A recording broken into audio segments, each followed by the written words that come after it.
Listen, the consciousness of the fatherhood of God will take away every fear. I do not approach him wondering if he will hear me. I do not even approach him conscious of the accuracy of what I am saying. No, there is something about his fatherhood. I am conscious of, number one, my relationship with him. Number two, his desire. It is not only you who loves God and needs him. Believe me, he needs you too.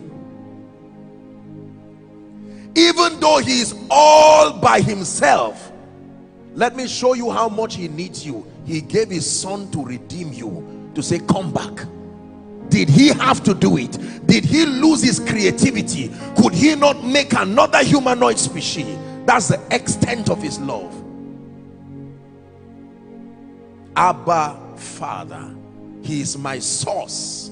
Number one, he is my sustainer. Number two, he is my defender. Because everything God gives you, there will be contention. So if all he is to you is a giver, you are still in trouble. He needs to be a defender. A defender of what he has given you. When God opens a door, make sure he's not just the opener of the door. He is the defender. Because the gates will ask you, who is this King of glory? Life will say, by what means did you rise? I do not see an uncle or an auntie. I do not see a background that should allow you be at this level. And you tell them, well, I may be disadvantaged in the physical, but I found a name that God is called. I know you call him King. I know you call him El Shaddai. I know you call him the Mighty One, but I choose to call him Abba, my Father. Someone prophesy to yourself, my Father, Abba, my provider, my protector, my defender, my source. Source of what? My blessing. Source of what? My joy. Source of what? My lifting. There is no fear. Why? Because Abba defends me. There is no fear because his jealousy has connected him to me eternally. I'm no longer a slave to fear. Someone shake off fear this morning. I am a child of God. I'm no longer a slave to fear. Shalabakatosa brandagatosia. Now sit down. I love adults, but I absolutely love children. I love children with all my heart. When I arrived, there was an adorable little girl holding a flower.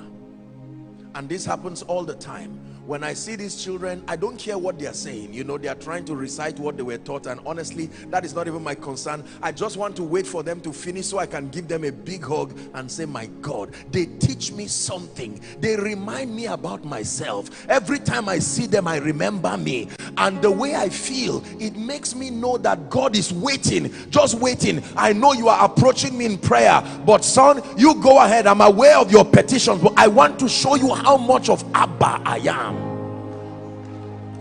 So when men say there is a casting down, I don't know who is behind them. I don't know who backs them. But as for me, Abba, carry that consciousness. It is true that he is God, but he says every good and every perfect gift, if that is what you want, it is not just God that will give you. It will take a revelation of Father.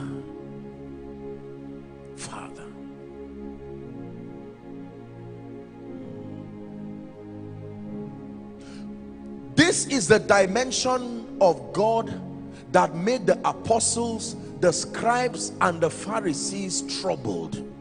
Because until then, nobody had approached God as Father. They approached him as the fiery God, the God who could rain down thunder. And then Jesus came, and they expected that kind of distance to continue. And then They studied the way he prayed and it made them afraid. How dare you approach our revered God this way? What drew you so close to him? You claim to be his son, and Jesus said, I'm introducing something to you. He would break the bread and lift it up and say, Father, thank you. Go. I know what my Father can do. When you carry the consciousness of Father, you will walk around the street of this city not with pride, but with absolute confidence. Absolute confidence.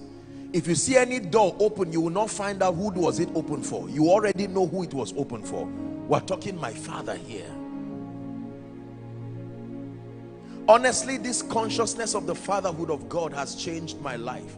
I expect favor every day. I expect lifting every day. The earth is the Lord's. The Lord is my Father.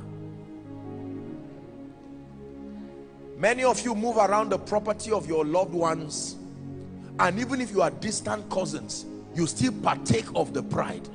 It's my uncle, and you talk as if you bought it together, and you can stand and argue and say, I will manipulate my uncle to not respond to you. So you know the implication of being around greatness. How much more being begotten by the Father?